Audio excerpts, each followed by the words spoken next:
Plane crash में अजीत पवार के निधन ने देश की राजनीति को आज हिलाकर रख दिया। अजीत पवार के चाचा शरद पवार से आज पीएम मोदी ने खुद फोन पर बात की। प्लेन क्रैश से आग का गोला निकला और उसी आग में सब कुछ जलकर खाक हो गया। कह तो रहा हूं कि अजीत पवार के हाथ की घड़ी देखकर पहचाना जा सका कि अरे ये तो अजीत दादा है। अजीत पवार प्लेन क्रैश पर वो डिटेल, वो ग्राउंड रिपोर्ट, वो तस्वीरें जो पूरी पिक्चर क्लियर कर देंगी। सबसे पहले उसका चैप्टर। प्लेन क्रैश में अजीत पवार के निधन ने देश की राजनीति को आज हिलाकर रख दिया। प्रधानमंत्री नरेंद्र मोदी शॉक्ड हैं, अमित शाह शॉक्ड हैं। प्रधानमंत्री नरेंद्र मोदी कल खुद बारामती जाने वाले हैं, जहां पवार परिवार से वो मिलेंगे। अजीत पवार के चाचा शरद पवार से आज पीएम मोदी ने खुद फोन पर बात की। शरद पवार के परिवार पर पहाड़ टूट पड़ा, जो किसी ने सोचा नहीं था। आज वो हो गया जो मतलब लोगों के कल्पना से परे है कि भाई अचानक से एकदम से खबर आई कि अजीत पवार जो है, जो महाराष्ट्र की राजनीति में एक बड़ी पहचान थे, डिप्टी सीएम थे, अचानक से उनका प्लेन क्रैश हो गया और उनका निधन हो गया। आज अजीत पवार के साथ जो हादसा हुआ उसमें कुछ भी नहीं बचा। प्लेन क्रैश से ऐसा भीषण धमाका हुआ जैसे कोई बॉम्ब गिरा। प्लेन क्रैश से आग का गोला निकला और उसी आग में सब कुछ जलकर खाक हो गया। अजीत पवार इसी प्लेन में बैठे हुए थे जिसका आप मलबा देख रहे हैं।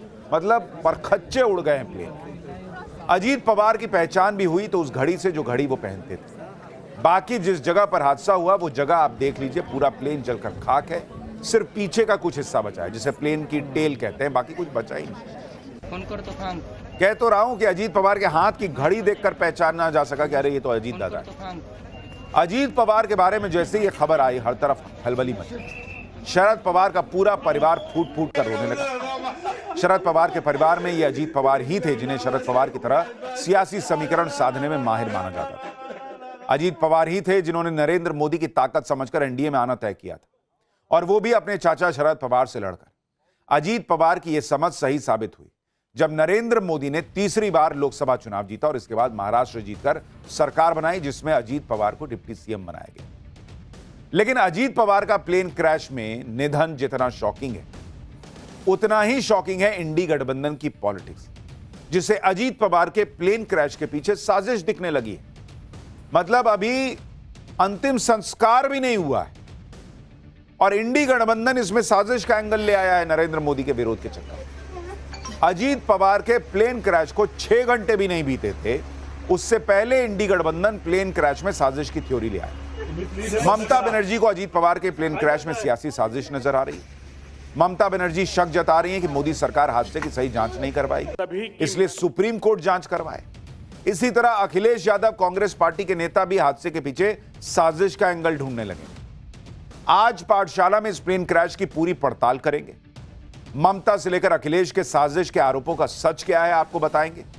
एक एक तस्वीर, एक एक फुटेज, ग्राउंड रिपोर्ट, ऐसी जानकारियां जो आपको पूरा सच सामने लाकर रख देंगी, वो आपके लिए लेकर आया हूं। कैसे ये प्लेन अचानक से गोला बन गया, ऐसे सीधा चलता हुआ प्लेन ऐसे एकदम से अचानक से टेढ़ा कैसे हो गया, ये सब कुछ आज आपको बताऊंगा। लेकिन पहले जो हुआ है उसकी एक झलक देखिए।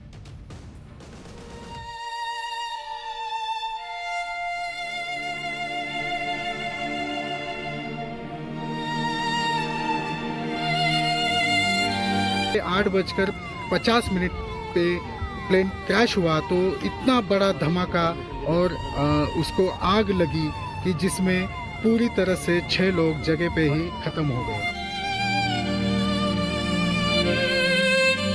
ऐसे समय उनका निकल जाना, मैं ऐसा मानता हूं कि इसके लिए हमारे पास कोई शब्द भी नहीं है।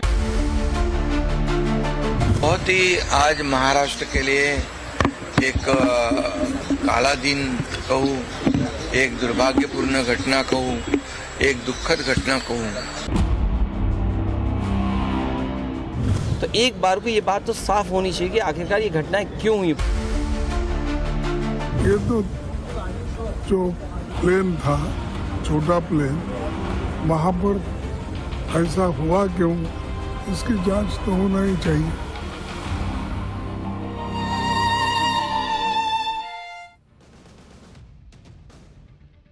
जिस वक्त अजीत पवार का प्लेन क्रैश हुआ उस वक्त की पहले आप तस्वीरें देखिए। जैसे ही प्लेन क्रैश हुआ, प्लेन में आग लग गई। प्लेन जल रहा था और आसपास के इलाके के जो लोग वहां पर पहुंचे, उन्होंने जो वीडियो बनाए उनमें दिख रहा है कि आग की ये तस्वीरें बहुत भयावह थी। अजीत पवार दरअसल आज सुबह मुंबई से बारामती आ रहे थे। सुबह 8:10 पर वो मुंबई से निकले। मुंबई से बारामती की 35 मिनट की फ्लाइट थी। 8:18 तक उनका प्लेन बारामती के अंदर इंटर कर चुका था। 8:43 पर उनके प्लेन को लैंडिंग की क्लियरेंस मिली, लेकिन उसके बाद फिर हादसे की खबर आ गई। अजीत पवार के प्लेन क्रैश से जुड़ा एक सीसीटीवी फुटेज भी आया है, जिसमें दूर से प्लेन में हुए धमाके की तस्वीरें दिखती हैं। ये आप तस्वीर देखिए, वो दुकान है और दुकान के पीछे ये जो आप धमाके का गुबार देख रहे हैं, जो आग का गोला देख रहे हैं, आप उसी से अंदाजा लगाइए कि कितना भयावह यह हादसा था। और ऊंचाई देखिए, कितनी ऊंचाई तक आग गई है। जिस बारामती में अजीत पवार का यह प्लेन क्रैश हुआ, वो बारामती शरद पवार और अजीत पवार के परिवार का गढ़ है। अजीत पवार बारामती में जिला परिषद के चुनाव प्रचार के लिए जा रहे थे। अजीत पवार के साथ प्लेन में कुल 5 लोग सवार थे। बारामती में जिस जगह पर यह प्लेन क्रैश हुआ, उस जगह की आपको तस्वीरें दिखा रहा हूं। बारामती में रनवे के पास प्लेन क्रैश हो गया और हादसे में पूरा प्लेन जलकर खाक हो गया। हादसा इतना भीषण था कि सिर्फ प्लेन का पिछला हिस्सा, जिसे टेल कहते हैं, वो बचा, बाकी सब जलकर एकदम तहस नहस हो गए। अजीत पवार के साथ प्लेन में जो 4 लोग जा रहे थे, उनमें उनके साथ उनके पर्सनल सिक्योरिटी ऑफिसर विदिप जाधव थे। विदिप जाधव मुंबई पुलिस के स्पेशल प्रोटेक्शन यूनिट के सदस्य थे। प्लेन में 2 पायलट थे, कैप्टन सुमित कुमार और कैप्टन शांभवी पाठक। इसके साथ ही प्लेन में अटेंडेंट के तौर पर पिंकी मौजूद थी। अजीत पवार के साथ इनमें से कोई भी इस प्लेन क्रैश में नहीं बच पाया। भाई, जिस तरह की तस्वीर है, किसी के बचने की कोई चांस ही नहीं। अजीत पवार के साथ जो लोग इस प्लेन में थे, उनमें 25 साल की को पायलट शांभवी पाठक भी थी, जिसका करियर तो अभी अभी शुरू हुआ था। शांभवी पाठक उन महिला पायलट्स में थी जो कॉर्पोरेट और चार्टर एविएशन में अपनी पहचान बना रही थी। शांभवी भी नहीं बची।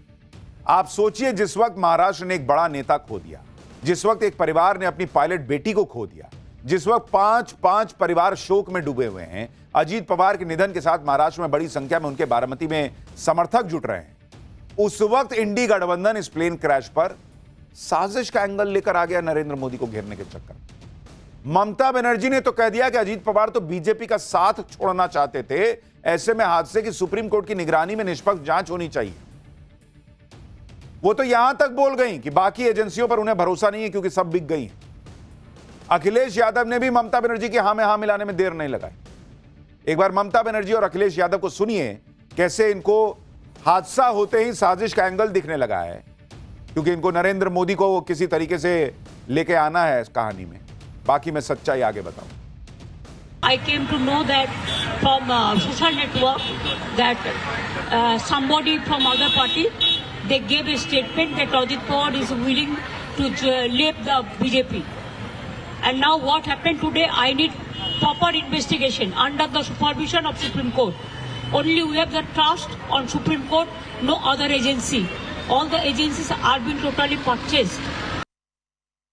उन्होंने ठीक ही मांग की होगी, क्योंकि वीआईपी के साथ इस तरह की घटना न हो, तो एक बार को ये बात तो साफ होनी चाहिए कि आखिरकार ये घटनाएं क्यों हुई। पूर्व में भी कई हमारे वीआईपी इसी तरह उनकी जान गई है। तो आखिरकार ऐसी जांच हो जिससे निष्पक्ष पता लगे कि आखिरकार घटना किस वजह से हुई। आप सोचिए बॉस, अभी घटना के 5-6 घंटे भी नहीं हुए थे और ये लोग साजिश का एंगल ले आए। ममता बनर्जी कह रही हैं कि मैंने तो सोशल मीडिया से सुना था कि अजीत पवार बीजेपी का साथ छोड़ने वाले थे। तो क्या आप कह रही हैं कि अब बीजेपी ने मरवा दिया है क्या? क्या सवाल पूछ रही हैं आप? क्या दिमाग में लोगों के भरना चाहती? किस बात की सुप्रीम कोर्ट से जांच कराना चाहती? ये किस स्तर की पॉलिटिक्स है भाई? ममता और अखिलेश ही नहीं, कांग्रेस अध्यक्ष मल्लिकार्जुन खड़गे ने भी प्लेन क्रैश पर सवाल उठा दिया। खड़गे ने कहा कि जांच होनी चाहिए क्योंकि ऐसा एक्सीडेंट हुआ है जो नेचुरल नहीं है। नेचुरल एक्सीडेंट कौन सा होता है बॉस?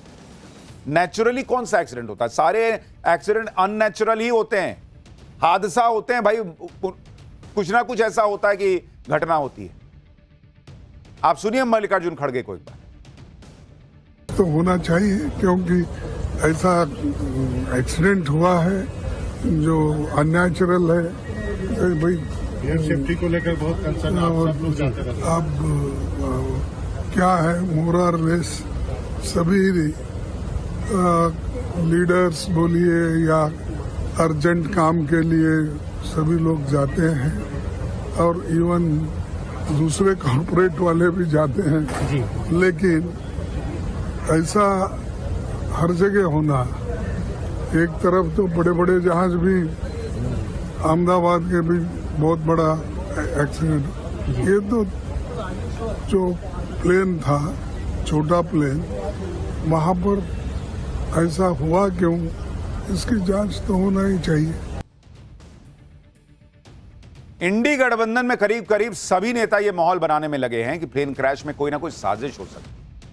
लेकिन ये साजिश है, यह हादसा, वहां की तस्वीरें क्या बता रही हैं, इसके बारे में आपको डिटेल से बताऊंगा। पहले आप इंडी वालों को सुन लीजिए कि वहां हर नेता कैसे साजिश का एंगल निकालने के लिए उतावला हुआ जा रहा है। जब भी कोई हादसा होता है या कोई एक्सीडेंट होता है तो एक एंगल ये भी देखा जाता है कि किसी ने कराया तो नहीं है, कोई साजिश तो नहीं है। अब ये तो इंक्वायरी के बाद ही कुछ पता चलेगा कि क्या मसला था, क्या सिर्फ एक्सीडेंट था या कोई साजिश थी। दूध का दूध, पानी का पानी, इंक्वायरी में हो जाएगा। जांच होनी चाहिए कि एयरक्राफ्ट में कहां से कैसे क्या गड़बड़ी हुई और इतना बड़ा हादसा हुआ। दूसरी बात, निश्चित रूप से बहुत ही दुखद घटना है। मैं अजीत पवार जी को अपनी श्रद्धांजलि अर्पित करता हूं और ईश्वर से प्रार्थना करता हूं कि उनके परिवार पर जो ये अपार कष्ट आया है उसको प्रभु सहन करने की शक्ति दे, लेकिन इसकी जांच होनी चाहिए। सुबह अजीत पवार का प्लेन क्रैश हुआ और दिन में इंडी गठबंधन साजिश की रिपोर्ट लेकर आ गए। नरेंद्र मोदी को घेरने के चक्कर में इंडी गठबंधन किसी भी हद तक जा सकता है बॉस। लेकिन आप देखिए कि अजीत पवार के प्लेन का जो फ्लाइट डेटा मिला उससे यह पता चल रहा है कि आखिरी वक्त में क्या हुआ। आप स्क्रीन पर जो लाल रंग का प्लेन देख रहे हैं, यह वो अजीत पवार का प्लेन है। अजीत पवार का प्लेन एक बार रनवे पर उतरने की कोशिश करता है लेकिन प्लेन लैंड नहीं हो पाता। प्लेन फिर आगे एक चक्कर लगाकर दोबारा रनवे की तरफ बढ़ता है, देखिए, और दूसरी कोशिश में प्लेन रनवे के पास क्रैश हो जाता है। इस हादसे के चश्मदीदों के मुताबिक प्लेन आसमान में गोल गोल घूम रहा था। वहां मौजूद चश्मदीद ने बताया कि क्रैश होने के बाद प्लेन में 4 से 5 धमाके सुने। एक बार सुनिए चश्मदीद। ये हमने देखा कि एयरप्लेन जब नीचे आया था ऐसा लग रहा था उसका क्रैश हो जाएगा ऐसा हम सोच रहे थे, तभी क्रैश हो गया। हम देखे कि हमें लगा नहीं क्रैश हो गया है, लेकिन एयर ट्रैप पे उतरेगा ऐसा लगा, उतर रहा है, लेकिन क्रैश हुआ और उसके बाद स्फोट हो गया उसका जबरदस्त। स्फोट होने के बाद वो हम देखने आए, पहले देखा तो उसको आग लगी थी पूरे प्लेन को, और उसके बाद 4-5 स्फोट हो गया विमान में उसका। कुछ देर पहले ही अजीत पवार के विमान हादसे का एक और सीसीटीवी फुटेज सामने आया, जिसमें दिख रहा है कि कैसे अजीत पवार का प्लेन सीधे जमीन पर जाकर गिरा और क्रैश हो गया। या आप प्लेन को देखिए, इस फुटेज में ऐसा लग रहा है जैसे विमान जब रनवे की तरफ बढ़ रहा होगा तब वो डिसबैलेंस हो गया। आप इसको बहुत गौर से इस तस्वीर को देखिए। एक बार मैं आपको यह तस्वीर दिखाना चाहता हूं, जरा इसको गौर से आप देखेंगे तो आपको पता चलेगा। इसमें सबसे इंपॉर्टेंट चीज, अगर आपने कभी प्लेन को देखा होगा, ये प्लेन जा रहा है और प्लेन लैंडिंग के ठीक पहले बिल्कुल ऐसे हो गया। यूं ऐसे प्लेन जा रहा है, आप देखिए यहां पर प्लेन ऐसे जा रहा है और अचानक से ये देखिए कैसे प्लेन जो है वो पलट गया। एक बार इसको और जूम करके दिखाइए। इसमें आपको ये पता चलेगा कि, और ये बिल्कुल लैंडिंग के ठीक पहले हुआ है, कि प्लेन जाते जाते ये देखिए सीधा जा रहा है और एकदम से उसने ऐसे टर्न लिया है जैसे मतलब प्लेन पलट गया और उसके बाद आगे जाके विस्फोट होता है और वहां पे जो आग का गोला, ये देखिए यहां पे ऐसे हुआ है और यहां आगे जाके फट गया, क्रैश हो गया। तो ये तस्वीर बताती है कि लैंडिंग के ठीक पहले कुछ तो हुआ, कि ऐसे जाता हुआ प्लेन अचानक से ऐसे हो गया। क्या प्लेन को अचानक से मोड़ने का प्रयास हुआ? क्या ये लग गया कि जहां उतर रहे हैं वहां तो लैंडिंग हो ही नहीं सकती? अजीत पवार जिस प्लेन में सवार थे उसका नाम लियरजेट 45 है। ये एक मिड साइज बिजनेस जेट होता है। ये प्लेन कितना बड़ा होता है, प्लेन में अंदर कितने लोगों के बैठने की जगह होती है, वो भी आपको बताता हूं। इस प्लेन का आप वीडियो देखिए। प्लेन में करीब 8 लोगों के बैठने की जगह होती है। 4-4 सीट के 2 सेक्शन है। प्लेन के पिछले हिस्से में फ्लाइट अटेंडेंट के लिए जगह होती है। अक्सर नेता और बड़े बड़े बिजनेसमैन इसी तरह के छोटे प्लेन का इस्तेमाल करते हैं। यह विमान दिल्ली की कंपनी VSR एविएशन, जिसे VSR वेंचर्स भी कहते हैं, ये एक एयर चार्टर कंपनी है जिसका ये प्लेन था। यह कंपनी बिजनेस जेट्स की फ्लीट मैनेज करती है और उन्हें ऑपरेट करती है। अजीत पवार जिस प्लेन में उड़ान भर रहे थे वो प्लेन करीब 16 साल पुराना था। अजीत पवार के प्लेन के बारे में जो जानकारी मिली है उसके मुताबिक यह प्लेन साल 2010 का है, यानी 16 साल पुराना, जिसमें 2 इंजन लगे थे। यह विमान बिना रुके करीब 4000 किलोमीटर की दूरी तय कर सकता था और इस प्लेन को कनाडा की कंपनी बॉम्बार्डियर बनाती है। इस प्लेन की कीमत करीब 27 करोड़ रुपए है। इस हादसे को लेकर जो आधिकारिक जानकारी मिली है वो ये कहती है कि अजीत पवार का प्लेन बारामती में सबसे पहले 8:18 पर दिखा। उस वक्त हवा तेज नहीं चल रही थी और विजिबिलिटी 3000 मीटर की थी। इसके बाद प्लेन रनवे 11 के पास लैंड करने के लिए दिखा, लेकिन उन्हें रनवे नहीं दिख रहा था, इसलिए उन्होंने पहली कोशिश के बाद एक चक्कर और लगाया। यानी पायलट से जब पूछा गया कि आपको रनवे दिख रहा है तो उसने कहा नहीं दिख रहा है, तो एक चक्कर और मारे कि तब तक शायद दिखने लगेगा। एक चक्कर लगाने के बाद पायलट ने बताया कि वो रनवे पर उतरने जा रहे हैं। उनसे पूछा गया कि क्या आपको रनवे दिख रहा है? इस पर पायलट ने कहा कि रनवे अभी नहीं दिख रहा है, जब दिखेगा तो बताएंगे। उसके कुछ देर बाद पायलट ने बताया कि उन्हें रनवे दिख रहा है। इसके बाद 8:43 पर उन्हें रनवे पर लैंड करने की परमिशन दी गई, लेकिन उन्हें जो लैंडिंग क्लियरेंस दी गई पायलट की तरफ से उसका जवाब ही नहीं आया। 8:44 पर एटीसी ने रनवे नंबर 11 के पास आग का गोला देखा। यह शुरुआती आधिकारिक जानकारी है जो मिनिस्ट्री ऑफ सिविल एविएशन ने हादसे के बारे में दी और उससे यह लग रहा है कि वहां विजिबिलिटी की दिक्कत थी और इसीलिए ये जो आप तस्वीर देख रहे हैं इसको लेकर सवाल उठ रहा है कि ऐसे जा रहा प्लेन अचानक से ऐसे हुआ तो क्या लास्ट मिनट पे पायलट को लगा कि अरे ये तो गलत जगह जा रहे हैं, ये लैंडिंग जहां कर रहे हैं वो रनवे है ही नहीं, और इसीलिए एक प्रयास हुआ कि भाई इसको मोड़ दें, लेकिन तब तक बहुत देर हो चुकी थी। क्या एविएशन मिनिस्टर राम मोहन नायडू ने भी यही बात कही। उन्होंने कहा कि वहां विजिबिलिटी की दिक्कत थी। एक बार उनको सुनिए, फिर हादसे को लेकर एविएशन मिनिस्टर जो कह रहे हैं उससे जुड़ी हुई और क्या जानकारियां सामने आई हैं, रिपोर्ट क्या बता रही है, वो आपको दिखाता हूं। अभी जो एक्सीडेंट जो हुआ है उसका जो इन्वेस्टिगेशन उसको भी हमने शुरू कर दिया है। तुरंत डीजीसीए और एआईबी की टीम भी आई है और जो प्रिलिमिनरी इन्वेस्टिगेशन या प्रिलिमिनरी जो समाचार हमें मिला है उसमें इतनी जानकारी थी कि जब वो लैंड करना चाहते थे सुबह करीब 8:48 AM के आसपास, तो उस समय विजिबिलिटी थोड़ा पूर था उधर। Primarily, it appears that the pilot could not see the runway, and that's why he would have carried out. But he has already taken. Very experienced pilot, more than 16,000 hours of experience, very seasoned. The co-pilot was also 15,000 hours. Okay. Yeah.